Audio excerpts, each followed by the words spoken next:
Buenas tardes con todos. Gracias a Gaceta Laboral por la invitación. Nuevamente, esta vez para ver el curso de Derecho Procesal Laboral en 4 módulos, como ya se dijo. El día de hoy vamos a ver no solamente los antecedentes legislativos, sino también vamos a tocar el tema de... voy a agrandar la pantalla. Y por favor, me confirman si se escucha. Sí, doctor, perfectamente se logra escuchar la diapositiva, la cámara, todo está en orden. Adelante, doctor. Ya, perfecto. Entonces vamos a ver lo que es los antecedentes legislativos y nos vamos a centrar en cuál ha sido la modificación antes de la nueva ley procesal del trabajo. Como ya sabemos, la nueva ley procesal del trabajo es la que está vigente del año 2010 y posteriormente hasta el año 2014, ya que se instauró a nivel nacional. Vamos a ver cuáles han sido las modificatorias. También vamos a ver lo que es los principios, las diferencias entre la antigua, la ley procesal del trabajo y la nueva ley procesal del trabajo, por qué se cambió, cuál es el espíritu del cambio que tiene la ley procesal del trabajo hacia la nueva ley procesal del trabajo. Vamos a ver su aplicación en los años, vamos a ver el título preliminar y vamos a estudiar y centrarnos en los principios especialmente, ¿no? En los principios los cuales rigen esta nueva ley procesal del trabajo. Eh, y lo vamos a detallar cada uno. Entonces, comenzamos hablando de la... Eh, antes de entrar a los antecedentes legislativos, me gustaría explicarles la razón por la cual este curso es importante, ¿no? En primer lugar, debemos saber de que el derecho procesal laboral cobra vida y es vigente a partir de la defensa de los derechos, especialmente de los trabajadores, ¿no? Es decir, en vista que el derecho laboral es un derecho tuitivo, entiende de que esta nueva ley procesal del trabajo ha sido una modificación para salvaguardar los derechos de los trabajadores, principalmente.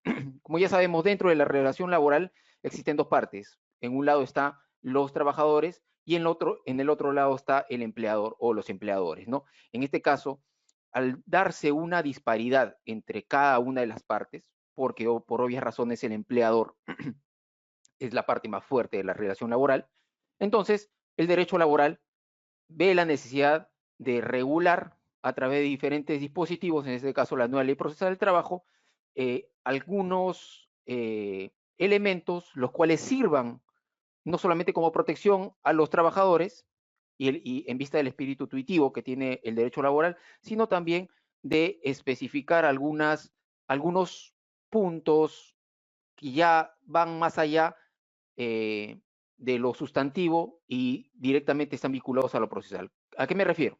Me refiero a que si bien el derecho laboral es intuitivo y, y el espíritu de él es proteccionista, el derecho procesal laboral tiene de este espíritu, pero es la transformación, es la aplicación del derecho laboral dentro de, eh, dentro de la, dentro de un proceso judicial, ¿no? Dentro de un proceso judicial. Vamos a ver también dentro de este curso los diferentes procesos que hay bajo la nueva ley procesal del trabajo y la aplicación del Código Procesal Civil, el cual es de aplicación supletoria a la presente ley. Entonces comenzamos con los antecedentes legislativos. Vale decir de que antes de la nueva ley procesal del trabajo estaba vigente la ley procesal del trabajo, ¿no? La nueva ley procesal del trabajo, como sabemos, se publicó en el diario El Peruano el 15 de enero de 2010. Antes de esta teníamos la ley 26636, que es la ley procesal del trabajo, que fue promulgada el 21 de junio del 96, publicada el 21 de junio del mismo año, y entró en vigencia el 23 de septiembre del 96. Y fue derogada, bueno, por la primera disposición derogatoria de la nueva ley procesal del trabajo. Vale decir de que la ley 29497 se diferencia y deroga la ley procesal del trabajo porque era necesario que se elimine la escrituralidad, que aún persiste en muchos procesos, ¿no? En los procesos civiles que ya están tratando de variar la escrituralidad, la oralidad, en los procesos comerciales, en diferentes tipos de procesos judiciales. Entonces, esta fue la primera, paralelamente ya, digamos, muy cerca con el nuevo Código de procedimientos, el nuevo Código Procesal Penal, fue una de las variaciones primigenias dentro de nuestro ordenamiento jurídico, el cual vinculó eliminar la escrituralidad y llevar el proceso de una manera más expedita, más rápida, que la demanda ya no demore en 5, 6, 7, 8 años, sino que se resuman en mucho menor tiempo. Y vale decir que ha tenido muy buena, muy buena aplicación. Tienes obviamente algunas deficiencias, pero ha servido, el espíritu para el cual fue creada ha servido, ¿no? Entonces tenemos de que antes de la nueva ley procesal del trabajo está la ley 26636, la cual fue derogada por la nueva ley procesal del trabajo, que es la 29497. Las excepciones para su actual aplicación de la nueva ley procesal del trabajo son dos, básicamente. Se siguen aplicando en aquellos distritos judiciales en los que se ha dispuesto la aplicación de la nueva ley procesal del trabajo. Esto está contenido dentro de la novena disposición complementaria de la nueva ley procesal del trabajo. Y la segunda es que los procesos iniciados antes de la vigencia de la nueva ley procesal del trabajo continúan su trámite según las normas procesales con las cuales se iniciaron, es decir, prima el principio de temporalidad, ¿no? Y eso está contenido en la tercera disposición complementaria de la nueva ley procesal de trabajo. Hasta ahora existen procesos bajo la ley procesal de trabajo, que es la 26636. Tanto es así que yo tengo procesos y conozco procesos también del año 2009, del año 2007, que hasta la fecha están o en Corte Suprema o están en apelación. Y esta tara y este lastre es el que se busca eliminar y el que se ha eliminado en gran parte por la nueva ley procesal del trabajo. Entonces tenemos que el único antecedente al cual hacemos mención, y es importante tener en cuenta, es que la ley procesal del trabajo fue digamos, el inicio para el perfeccionamiento de esta norma a través de la ley 29497. La nueva ley procesal del trabajo entonces fue promulgada el 13 de enero de 2010, publicada el 15 de enero de 2010, y las disposiciones transitorias entraron en vigencia el 16 de enero de 2010. Vale decir de que hay otras disposiciones complementarias, pero su aplicación ha sido progresiva. ¿Por qué decimos que su aplicación ha sido progresiva? Simplemente por el hecho de que no se aplicó directamente en todo el territorio nacional, sino inició tan similar como en lo penal, como en el nuevo Código Procesal Penal. Inició primero, digamos, en una etapa de estudio, si queremos llamarlo así, donde en distintas zonas que no eran la capital, se comenzó a aplicar.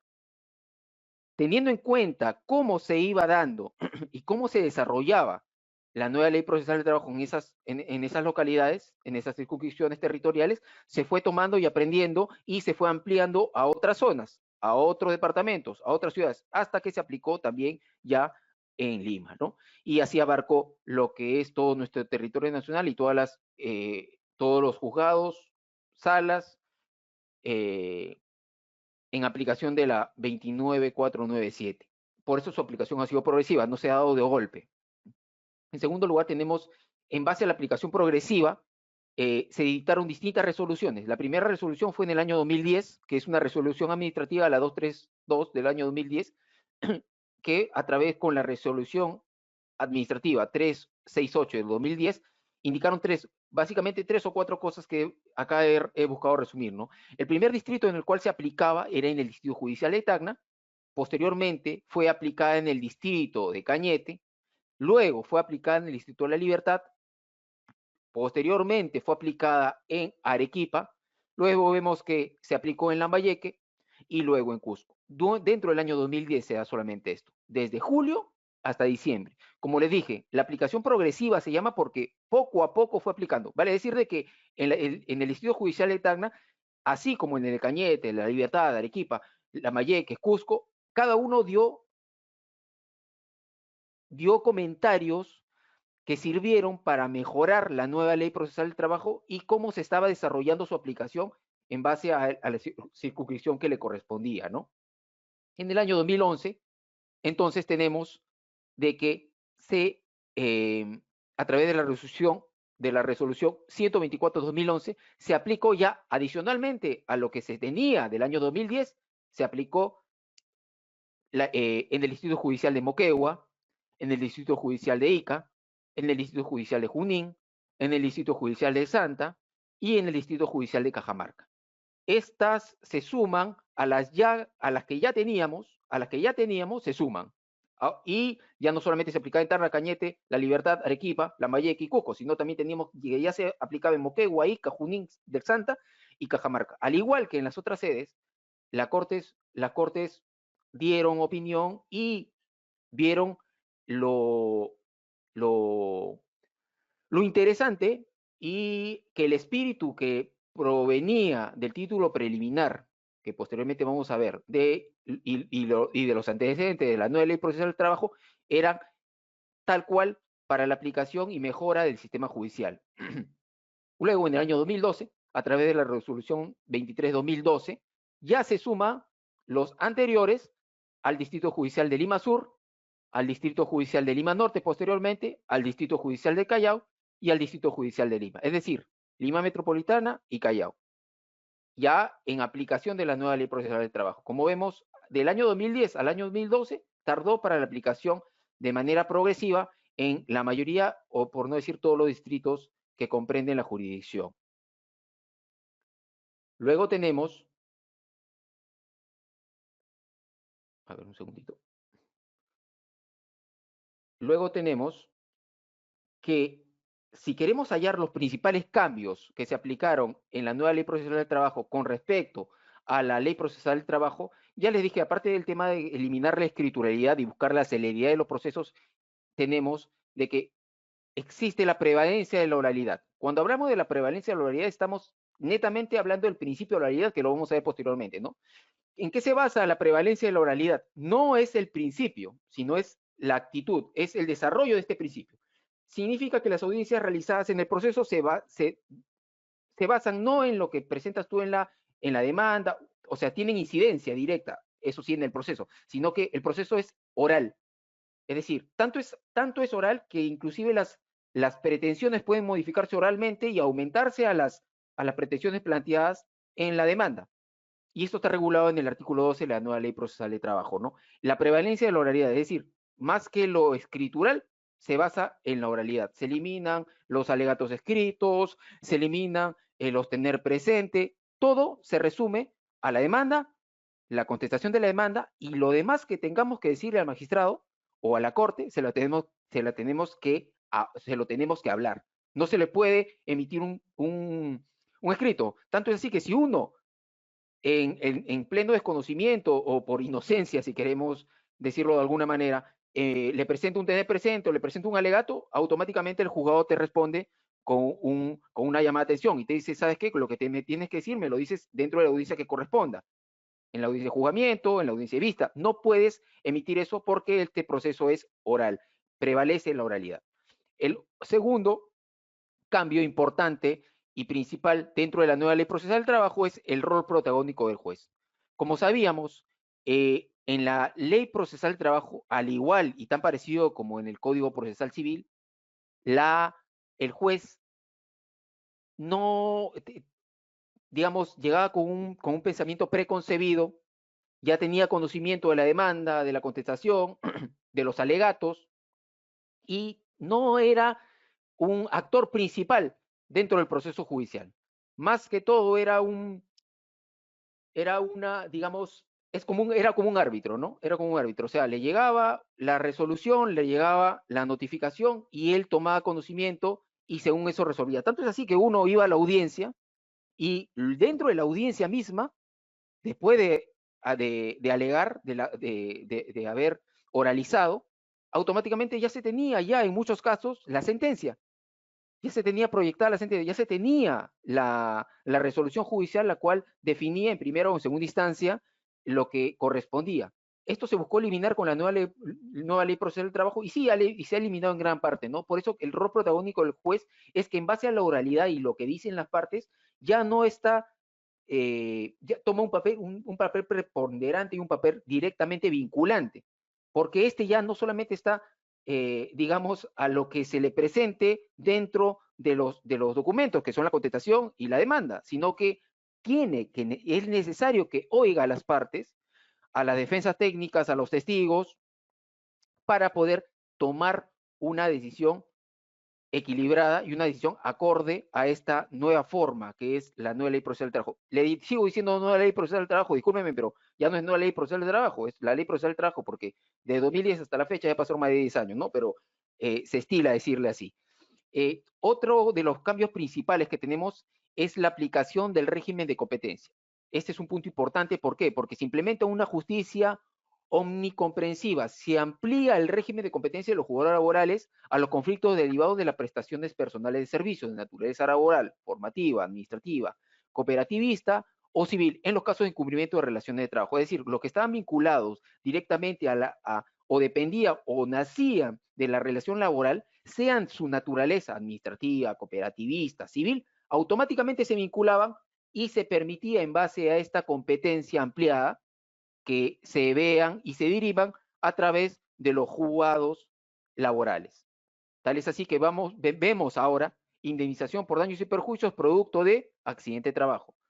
Y este es un proceso que antiguamente no se veía bajo la ley procesal del trabajo, sino que estaban directamente vinculados al ámbito y la competencia civil. Ahora, hoy en día, se ventilan en los juzgados laborales, ¿no? Otro de los principales cambios que tenemos es la aplicación de los supuestos de legitimidad y comparecencia. Bajo este cambio se establece legitimación especial para la defensa de los intereses colectivos, así como la defensa a cargo de los sindicatos de los derechos individuales de sus afiliados sin necesidad de poder especial. Acá se amplía y bueno, con la nueva modificación de, que han habido a nivel colectivo, esto también ha tenido mayor importancia y mayor incidencia. ¿A qué me refiero? Con la nueva ley procesal del trabajo ya se permite de que la representación sindical para la defensa de los intereses colectivos o particulares de los afiliados se dé simplemente con se dé sin necesidad, digamos, del poder especial. Antes se solicitaba de que se presente para que pueda tener legitimidad la participación del sindicato, que se presente adjunto el poder, ¿no? Bajo la nueva ley procesal del trabajo se elimina esta formalidad y se permite que en defensa de los intereses colectivos los sindicatos puedan representar a los trabajadores o acompañarlos o ser parte del proceso o tomar conocimiento del proceso, ¿no? Otro de los cambios principales que tenemos es la concentración de las principales actuaciones procesales dentro de la audiencia. Como dije, en medio de la eliminación de lo que implicaba la escrituralidad a la oralidad, ya toma una importancia superlativa de que lo que se indique y se diga en la audiencia primaba sobre lo que inclusive se había escrito, de lo que se había presentado en la demanda y en la contestación. Es decir, la oralidad toma un papel vital y incide directamente en la decisión o en lo que tiene que tomar el juez para poder desencadenar una resolución definitiva, en este caso una sentencia, ¿no? Se propone la realización de actos procesales de menor cantidad de momentos posibles, tratándose del proceso ordinario. Este se concentra en dos audiencias centrales, conciliación y juzgamiento. Como vamos a ver, existen dos tipos de procesos, eso lo vamos a ver detalladamente más adelante, pero el proceso más largo, digamos, es el proceso ordinario, en el cual se divide en dos audiencias, la audiencia de conciliación y la audiencia de juzgamiento. En la audiencia de conciliación es la invitación para que las partes lleguen a un arreglo, y la audiencia de juzgamiento es donde ya se ve el fondo del asunto, y después de la audiencia de juzgamiento se emite la sentencia por parte del juzgado. Y también tenemos el otro proceso laboral que es más corto, que es el proceso abreviado, y en el proceso abreviado solamente existe una audiencia única en donde se concentra la audiencia de conciliación y juzgamiento en un solo acto, que es dentro de la audiencia única, ¿no? Y bueno, hablemos del sexto cambio principal que introduce la nueva ley procesal del trabajo, que es la celeridad del proceso. Bueno, como ya sabemos, al recortarse los procesos, al recortarse la posibilidad de que los abogados presenten apelación tras apelación, que presenten alegato, que presenten la observación, que presenten tener presente, entonces se acortan no solamente a través de los modos, sino de las formas, los plazos, los procesos y las dilaciones que existían y persisten en otros procesos, ¿no? Es así que la celeridad del proceso implica la concentración de las actuaciones procesales que también tienen como objetivo que el proceso culmine en menos tiempo. Y esto es correcto. La nueva ley procesal del trabajo en vista a estas modificaciones que ha tenido en eliminación de la escrituralidad y la prevalencia de la oralidad, hace que los procesos sean mucho más rápidos y que estoy hablando de los procesos netamente laborales, es decir, sea un proceso ordinario o sea un proceso abreviado. Esto a comparación de lo que se venía viendo en los procesos bajo la ley procesal del trabajo, están o en menos de la mitad del tiempo o en máximo la mitad del tiempo de lo que se venía resolviendo. Bueno, estos son los 6 cambios principales. Adicionalmente también tenemos, digamos, estos son, no son los cambios principales, pero sí son accesorios y toman también importancia relativa en medio de la nueva ley procesal de trabajo, ¿no? Tenemos el uso de medios electrónicos, se implementa la notificación electrónica y las grabaciones de audiencia. Esta fue, esta fue una de las principales modificaciones. Tenemos la dinámica probatoria. En la dinámica probatoria tenemos que la actuación de los medios probatorios en la audiencia se da a través de manera oral y esto implica la oralización de la prueba documental. Como ya sabemos, después de la audiencia de conciliación, en la audiencia de juzgamiento, dentro del proceso ordinario, primero tiene etapas. La primera etapa es los alegatos de apertura, después de los alegatos de apertura ya viene la actuación probatoria. Y dentro de la actuación probatoria, cada parte, en este caso el demandante y posteriormente el demandado, tiene que leer y indicar por qué cada medio probatorio es importante y qué relación tienen con el petitorio. Lo mismo el demandado y, bueno, posteriormente se tiene que ver si hay defensas y los mecanismos que se planteen para cada caso. Y ya viene la admisión de los medios probatorios, ¿no? Esta dinámica es netamente oral. Bueno, tenemos también que la mayor regulación en la materia cautelar, se prevé expresamente la medida cautelar de reposición provisional y se admiten todas las medidas contempladas en el Código Procesal Civil. Como sabemos, el Código Procesal Civil es de aplicación supletoria, pero cobra importancia primordial dentro de la nueva Ley Procesal del Trabajo. Este cambio introducido dentro de la nueva Ley Procesal del Trabajo a comparación de la Ley Procesal del Trabajo está vinculado a que se reguló directamente la medida cautelar de reposición provisional. La accesibilidad a justicia. Se ha implementado formato de demanda para supuesto de obligaciones de dar suma de dinero cuyo monto no supere los 70 URPs. La modificación de la regulación en materia de casación, concordante con la reforma del Código Procesal Civil, se introduce la contradicción de precedente del TC como causal, es decir, se modifica y esto regulado en el artículo 34 y siguiente de la nueva Ley Procesal del Trabajo, digamos, este cambio que es importante, ¿no? Es como causal se aumenta la contradicción de los precedentes vinculantes. La presunción de la existencia de relación de trabajo, se presume la existencia de una relación laboral si el trabajador acredita la prestación personal de servicio, salvo por el contrario. Y algo que también es importante detallar es que la nueva Ley Procesal de Trabajo configura lo que es ahora la inversión de la carga de la prueba, o lo que llamamos la prueba dinámica, que también lo vamos a hablar a manera extendida posteriormente, ¿no? Es decir, antes, bajo la Ley Procesal del Trabajo, esta prueba no se conocía como prueba dinámica, sino que la carga de la prueba era la básica. ¿Y cuál es esta? Que quien dice un hecho tiene que probarlo. Y en medio de la relación laboral y en medio de la disparidad de fuerzas que tiene una u otra parte, ¿quién tenía mayor disposición de pruebas? El empleado.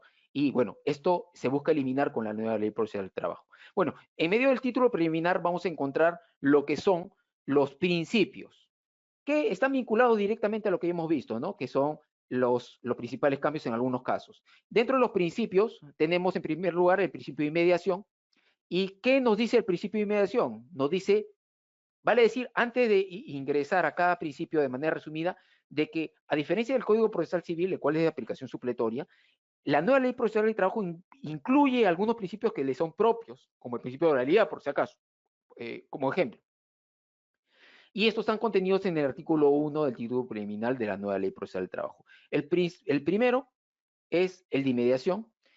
El juez debe contener contacto directo e inmediato con los sujetos, partes y terceros y objetos del proceso, documentos, pruebas, ya que de esta manera adquiere mayores y mejores elementos de convicción. Las audiencias y las actuaciones de medios probatorios en los cuales el juez no esté presente serán sancionados con la nulidad. Este es un artículo el cual revela y configura la necesidad de lo primordial y esta característica que tiene la nueva ley procesal del trabajo, vinculando al juez directamente con el proceso. En la ley procesal del trabajo, como en los procesos anteriores, el juez no era un actor, digamos, eh, tan principal, o sea, si bien resolvía la controversia, resolvía la litis, su actuar era más pausado. En su actuar es más dinámico. Disculpen, después tenemos el principio de oralidad, que es el principal principio y el rasgo característico que varía e incluye la nueva ley procesal del trabajo, ¿no? Es, ante la coexistencia del sistema escrito, predomina sobre este, como ya dije. Prima lo que se dice, no lo que se presenta en un escrito, no lo que está en los documentos. Este es un rasgo principal.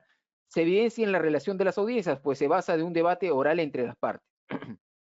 El principio de concentración. Es en el proceso ordinario laboral, la audiencia de juzgamiento concentra las etapas de confrontación de posiciones, actuación probatoria, alegatos y sentencias. En el proceso abreviado laboral, la audiencia única concentra las etapas de conciliación, confrontación de posiciones, actuación probatoria, alegatos y sentencias. Como ya les expliqué, ¿no? Existen dos procesos. No se busca hacer audiencia de conciliación, audiencia de pruebas, o sea, pasamos de una vereda a otra y hay una total diferencia entre los procesos en la ley procesal del trabajo o los procesos civiles, que eran muy parecidos, a lo que es ahora con la nueva ley procesal del trabajo. Se resumen los procesos en dos simplemente, el proceso ordinario y el proceso abreviado. En el proceso ordinario, como ya le dije, el cual tiene sus etapas, pero se da en un solo acto, a menos que sea muy complejo o que se necesiten actuar medios probatorios, y el proceso abreviado, el cual concentra en la audiencia única todo lo que es la audiencia de conciliación y la audiencia de juzgamiento, que se dan en dos etapas a través del proceso ordinario laboral.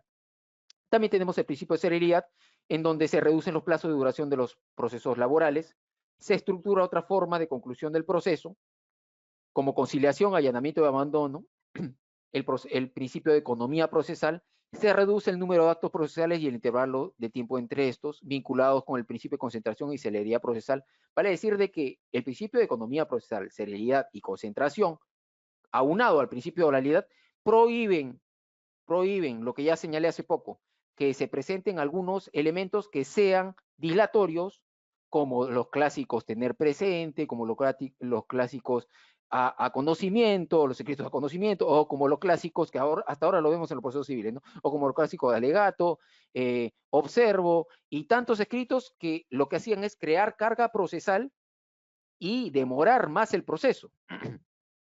Y bueno, tenemos también el principio de veracidad.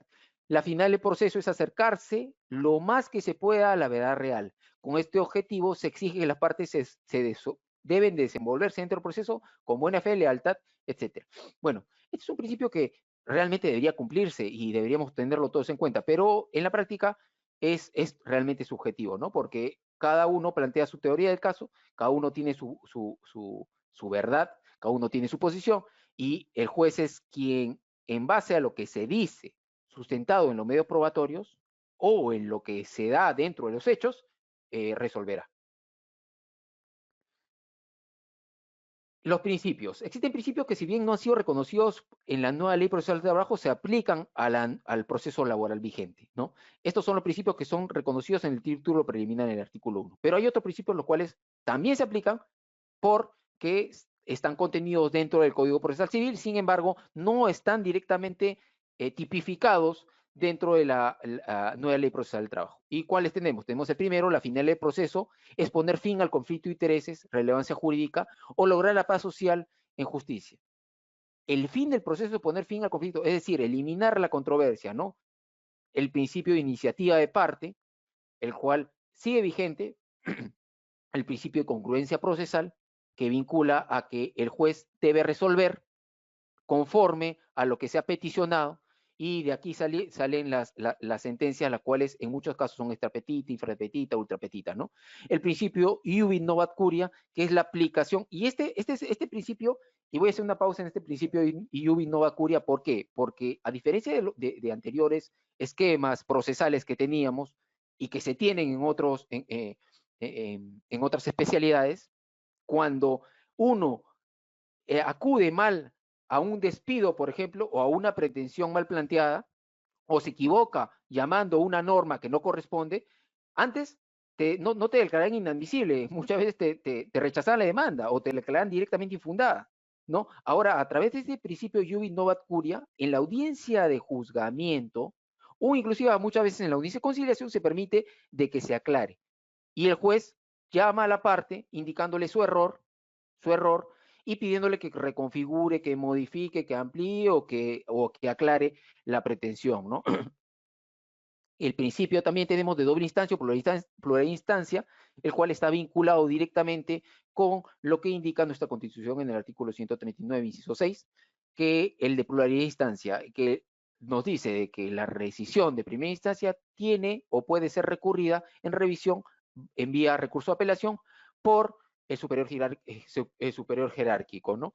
También tenemos el principio de la motivación de las resoluciones judiciales, como ya sabemos, y el principio de la valoración conjunta de la prueba. Es decir, que la prueba no se puede, si existen 5 medios probatorios aportados, el juez no puede variar, el juez no puede tomar uno solo, uno, dos o tres para poder resolver. Tiene que tomar en conjunto, ver la prueba en conjunto, en la totalidad de lo que ha sido ofrecido por las partes, para poder tener una decisión congruente, ecuánime, ¿no? Y también tenemos el principio de derecho de trabajo, que es la igualdad de oportunidades sin discriminación, carácter irrenunciable de derechos reconocidos en la Constitución y la ley, interpretación favorable al trabajador en caso de duda insalvable en el sentido de la norma, primacía de realidad y el principio protector. El principio protector, como le dije, la nueva ley procesal del trabajo toma como parte no solamente el principio de realidad, sino toma también el principio protector, que es este elemento, esta característica que tiene el derecho al trabajo, el sentido proteccionista, el sentido tuitivo en busca del trabajador. La nueva ley procesal del trabajo, entonces, podemos decir de que no solamente es una herramienta para la defensa y para la defensa de dos tipos, ¿no? La defensa, primero, de los derechos que son vulnerados y que reclama un trabajador ante el órgano jurisdiccional, pero también está vinculada a la defensa que tiene la otra parte en medio de su derecho de contradicción, ¿no? Que es al empleador, en este caso, que es la mayoría de las veces, ¿no? En la cual el empleador también utiliza la nueva ley procesal de trabajo, el proceso laboral, el nuevo proceso laboral, si queremos llamarlo así, para la defensa de sus intereses, en vista de contradecir, en vista de contestar y de elevar a juicio, desmintiendo, entre comillas, las pruebas que se presentan en medio de una demanda, ¿no?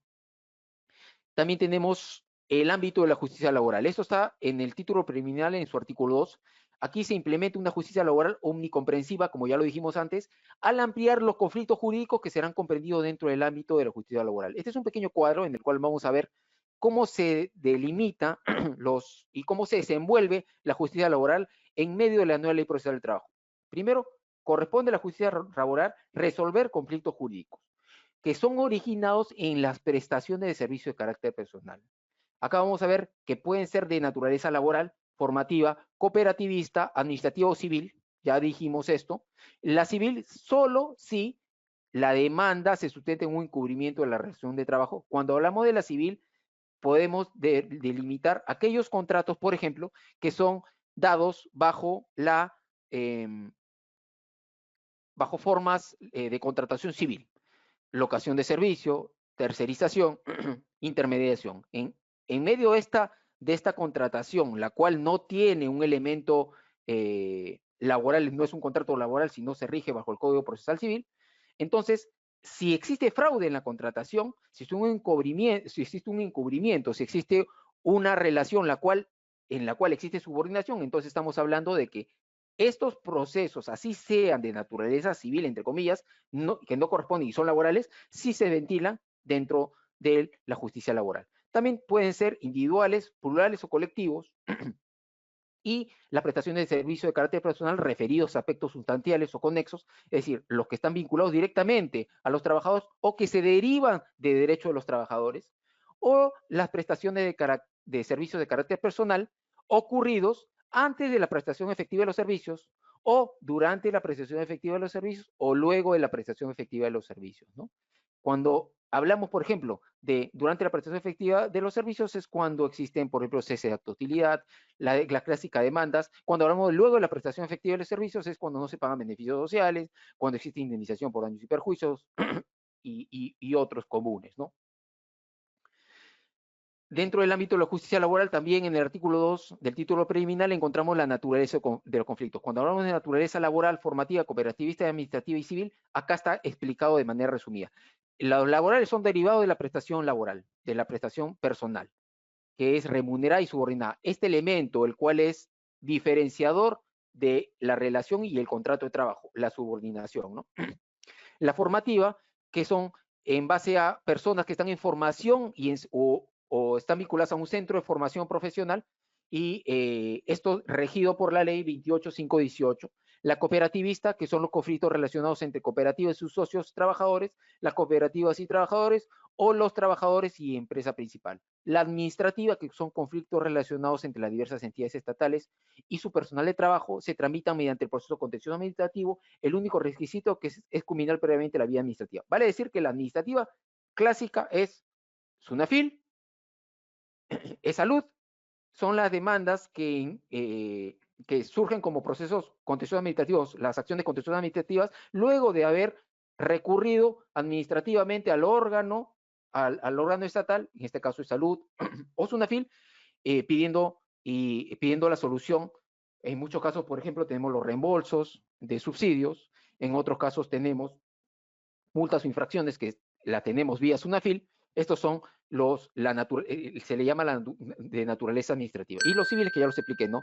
Solo si se sustenta en el cumplimiento de una relación de trabajo. Otra prestación de derivada vía proceso contencioso administrativo, que está contenido dentro del inciso 4 del artículo 2 de la nueva ley procesal del trabajo, que son pretensiones originadas en las prestaciones de servicios de naturaleza administrativa o de seguridad social de derecho público, impugnaciones contra actuaciones de autoridad administrativa de trabajo, que ya la referí. El ámbito de la justicia laboral, entonces, dentro del cuadrito que hemos visto, dentro del cuadrito pueden ser individuales, plurales y colectivas, y acá la vamos a explicar. Las individuales se refiere a derechos individuales de un trabajador determinado, es decir, ante el conflicto que existe entre un trabajador y un empleador de manera directa. Las plurales es cuando se afecta el derecho individual no de un trabajador, sino de un grupo de trabajadores, dos o más trabajadores. Y las colectivas son cuando se afecta el interés colectivo que concierne a un número de personas no necesariamente determinado. Esas son las diferencias. Los aspectos de los conflictos jurídicos, siguiendo con el cuadro que presentamos previamente, son las sustanciales o previos a la prestación y los conexos. Cuando hablamos de las sustanciales o previos a la prestación, son las que emanan del contrato de trabajo. Por ejemplo, la reposición por despido nulo, ¿no? Son las que nacen producto de la relación laboral directamente. Y las conexas, que son relacionadas con el contrato laboral, por ejemplo, pago de aportes provisionales, liquidación de beneficios sociales, etc. Los clásicos momentos en los que se producen los conflictos jurídicos. Y acá tenemos los tres tiempos, ¿no? Antes, durante y después. Y acá se resumen todos los tipos de los procesos, toda la naturaleza de las demandas. En primer lugar, las previas. Surgen antes del inicio de la relación laboral, que es la celebración del contrato de trabajo. Discriminación en el acceso al empleo, lo clásico. Uno postula cuando ya llega, se da cuenta de que, por ejemplo, la mujer está embarazada y no la toma por motivo de embarazo. Ahí hay un tema de discriminación directamente, ¿no? Otro, durante la prestación efectiva de servicios, surgen durante la ejecución del contrato de trabajo, surgen durante la ejecución del contrato de trabajo, por ejemplo, los ceses de acto de hostilidad, impugnación de sanciones,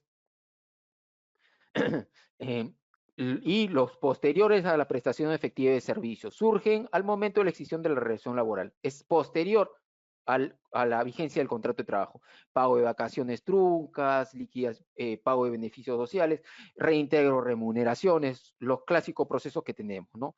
¿Cuáles son los que mayormente vemos en medio del litigio? Durante, y lo que hay más es posteriores, ¿no?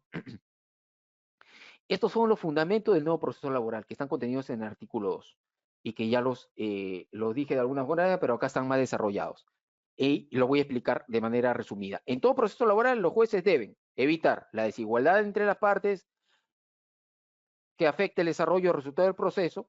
Por ello, procuran alcanzar la igualdad real de las partes. Privilegian el fondo sobre la forma interpretan los requisitos y presupuestos procesales del debido proceso, la tutela jurisdiccional efectiva, el principio de razonabilidad. Los deberes se acentúan con, es decir, hay una mayor protección cuando estamos hablando de madres gestantes, menores de edad o discapacitados. Cuando hablamos de los requisitos y presupuestos procesales, son en sentido favorable a la continuidad del proceso, proacciones, lo que se llama. Alcanzan, volvemos acá al cuadro, alcanzar la igualdad real de las partes. Para ello, el juez tiene un rol protagónico en el desarrollo del impulso del proceso. También impiden y sancionan la conducta de las partes, sus representantes, sus abogados terceros, cuando vulneran los deberes. El deber, ¿cuáles son estos deberes? De veracidad, probidad, lealtad, buena fe. Alcanzar la igualdad de las partes. Para ello, el proceso laboral es gratuito para los prestadores de servicios en todas las instancias cuando el monto total de la prestación no superen los 70 URPs. Es decir, el clásico auxilio judicial cuando la demanda no llegue a 70 URPs. Y los fundamentos contenidos de la nueva ley procesal del trabajo contenidos en el artículo 3 del título preliminar, que nos dice, la nueva ley de trabajo reconoce la existencia de desigualdad entre las partes que conforman la relación laboral e incorpora principios que debe observar el juez durante el proceso, a fin de impedir que dicha desigualdad se afecte su desarrollo y resultado. Este fundamento se le llama la desigualdad compensada, y a través del cual el juez interviene en el proceso para asegurar que la desigualdad material de la parte no afecte el resultado del proceso. Ahí vemos, por ejemplo, en aplicación lo que es la inversión de la carga de la prueba, ¿no? Otro es el privilegio del fondo sobre la forma. Su finalidad del proceso laboral es la búsqueda de la verdad real, o sea, la tutela jurisdiccional efectiva. El juez debe hacer uso de las prerrogativas otorgadas por la ley para suplir las deficiencias procesales de las partes que impidan generar convicción en el magistrado o alcanzar la finalidad del proceso. También tenemos el principio pro accione, ante el cual la duda respecto a la terminación o continuidad del proceso se debe, ante la duda entre la continuidad, entre la finalidad y la continuidad del proceso, el juez siempre tiene la prerrogativa de otorgar, debe preferir la continuidad, ¿no? Se interpretan los requisitos y presupuestos procesales en sentido más favorable a la continuidad del proceso. Observación del debido proceso y tutela jurisdiccional efectiva. Las partes no solo tienen el derecho a obtener una solución a su conflicto, sino que esta solución debe darse respetando las reglas del debido proceso. Estos son los fundamentos del nuevo proceso laboral. También tenemos la observación del principio de razonabilidad. El juez debe evaluar la conducta del empleador a la luz de los principios de razonabilidad. La decisión del empleador no solo deben ajustarse al texto legal, sino sean razonables. Esa es la clásica aplicación, no solamente vinculada al principio de congruencia, sino también vinculada a la motivación, al derecho a la motivación de las decisiones judiciales, ¿no? También tenemos la protección especial a las personas con condiciones especiales. La nueva ley procesal del trabajo toma un carácter importante en este sentido. ¿Por qué?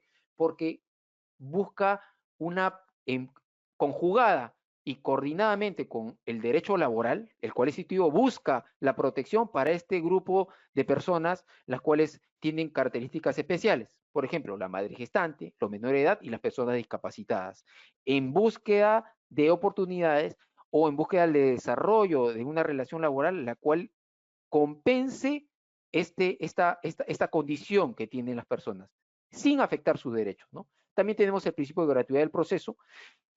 Esta gratuidad del proceso se llama, el objetivo es permitir el acceso a la justicia a las personas que no cuenten con medios económicos que permitan solventar el costo que implica seguir un proceso.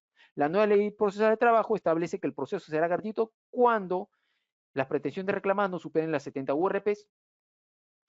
Y también tenemos el rol protagónico del juez, que ya lo hemos dicho. Hasta el hartazgo corresponde al juez la dirección y impulso del proceso. Acá, dentro de la nueva ley procesal del trabajo, a diferencia de la ley procesal del trabajo antigua, el rol del juez acá es de dirección. Es decir, es el que da los tiempos a la orquesta, ¿no? Y sin su labor no sería posible el desarrollo del nuevo proceso laboral. El juez tiene el deber de impedir, sancionar la conducta de las partes, sus representantes y abogados, en vista de dilaciones, de temeridad procesal, y bueno, y aplica las multas también que sean necesarias en caso se perturbe o se busque volver, digamos, a este esquema antiguo de la ley procesal del trabajo, el cual está proscrito por la nueva ley procesal del trabajo, ¿no? Cuando hablamos de interpretación y aplicación de las normas en la resolución de conflictos de la justicia laboral, tenemos que recurrir a lo que indica el artículo 4 del título preliminar de la nueva ley de proceso del trabajo. ¿Qué nos dice? Lo deberes del juez el deber del juez laboral, ¿cuál es? Son dos básicamente. Impartir justicia, el cual está vinculado con arreglo a la Constitución Política del Perú, tratados internacionales de derechos humanos y la ley, y la interpretación aplicada de toda norma jurídica, incluyendo los convenios colectivos, teniendo en cuenta interpretar y aplicar toda norma jurídica, incluyendo los convenios colectivos. Ahora, a esto, en nuestros tiempos, se le puede sumar la aplicación de esta interpretación en base a la convencionalidad que se le llama, ¿no? Es decir, no solamente la normativa interna, sino la normativa supra, la cual toma relevancia y vigencia en búsqueda de protecciones de los trabajadores, ¿no? Esta interpretación y aplicación de la norma jurídica, incluyendo los convenios colectivos, se da según los principios y preceptos constitucionales, los precedentes del Tribunal Constitucional y de la Corte Suprema. Vale decir que hasta la fecha no tenemos un pleno casatorio en materia laboral. Tenemos nosotros plenos jurisdiccionales, pero no se ha hasta la fecha un pleno casatorio. Cuando hablamos de la Constitución Política del Perú, ya sabemos que es la Constitución nuestra máxima norma, y eso está regulado en el artículo 51 para que la justicia laboral tome con arreglo a la Constitución los tratados internacionales que forman parte del derecho nacional, por ejemplo, no solamente los tratados, sino los convenios de la OIT también, los cuales en muchos casos han sido aprobados y en otros, inclusive al no haber sido aprobados, toman también importancia y vigencia.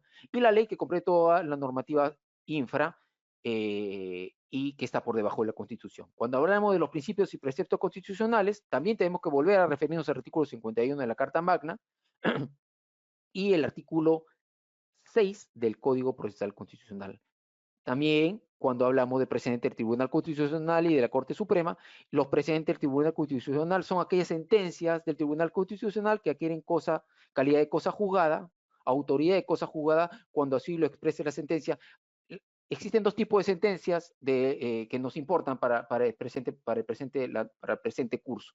El primero, la sentencia del Tribunal Constitucional, las cuales en conjunto crean una línea jurisprudencial y un criterio, y aquellas sentencias que se convierten en precedentes vinculantes. ¿Por qué? Porque para ese caso en específico se resolvió de alguna manera y el mismo Tribunal Constitucional dentro de la sentencia indica que esta va a ser denominada como precedente y este precedente sirve para la aplicación en casos similares tal cual se ha resuelto por el Tribunal Constitucional.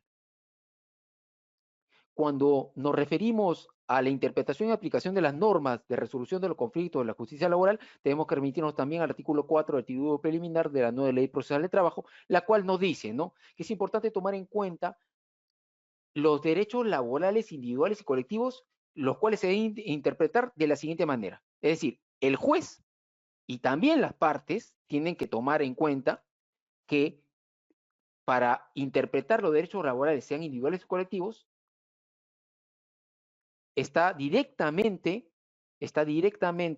deben darse de conformidad con la Declaración Universal de los Derechos Humanos, los tratados y acuerdos internacionales sobre materia ratificados por el Perú. Vuelvo a decir, los ratificados y en muchos casos, inclusive los no ratificados, toman vigencia para resolver conflictos, y los pronunciamientos de los órganos de control de la OIT, que son las recomendaciones, los criterios o decisiones adoptados por los tribunales internacionales constituidos según tratados de los que el Perú es parte. Estos son los cuartos que tiene que tomar no solamente el juez, principalmente el juez, pero también las partes para poder esgrimir sus defensas, ¿no? Bueno, ahora vamos a hablar sobre la competencia. Este es un tema, ¿cómo decirlo? Muy amplio, ¿no?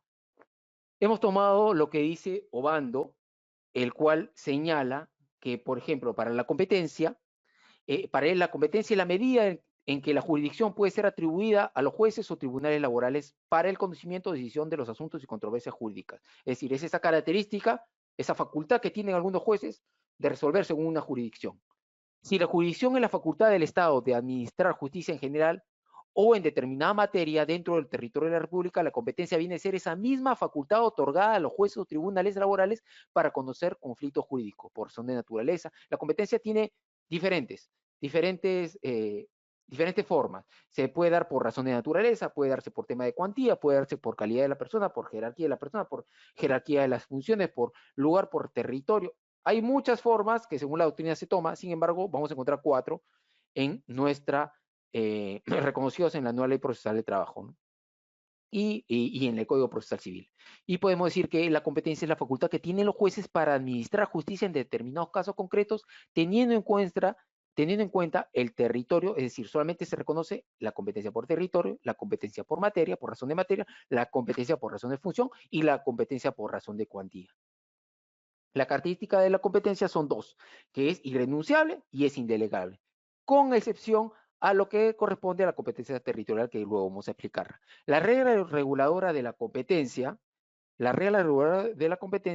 son de orden público, por lo que ningún juez puede dejar de cumplirlas. Cuando nos referimos a lo que es esta característica de irrenunciabilidad, debemos resaltar que se basa en el principio de legalidad, es decir, que solo por ley se puede establecer la competencia de los órganos jurisdiccionales. Es decir, lo que dice en el código es lo que manda. No se puede ir más allá de ahí. Es un tema de índole taxativo, es un tema que implica aplicación del principio de legalidad, ¿no?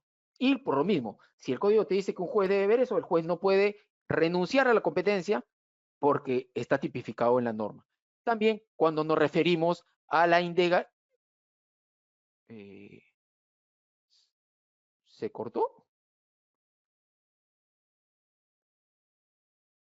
¿Se ve? Disculpen.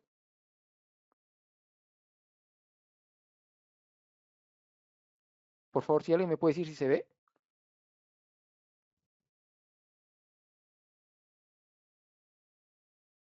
Ya, perfecto, gracias, gracias. Seguimos entonces, ¿no? Cuando hablamos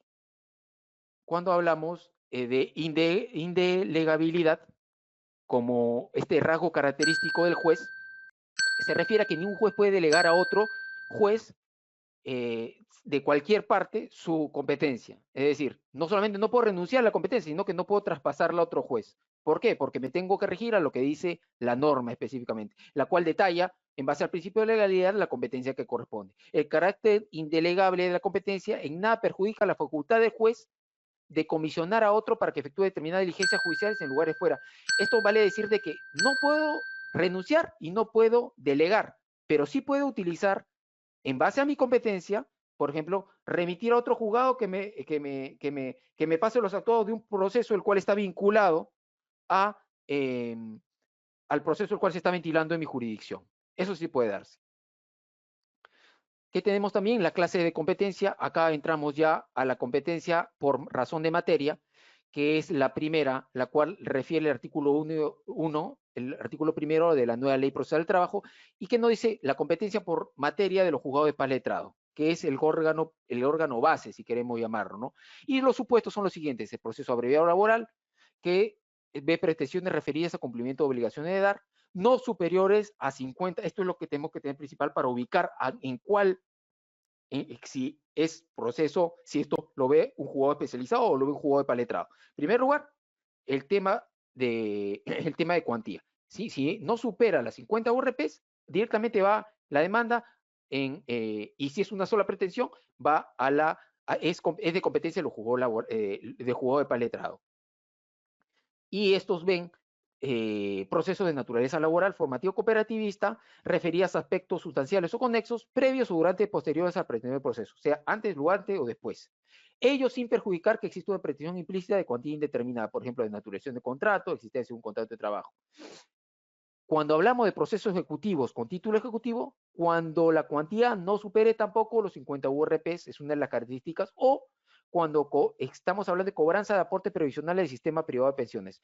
Vale decir que cuando hablamos de proceso laboral ya sabemos, y eso lo vamos a tocar posteriormente, y la disculpa del caso por repetirlo tanto, pero estamos hablando de que el plazo para contestar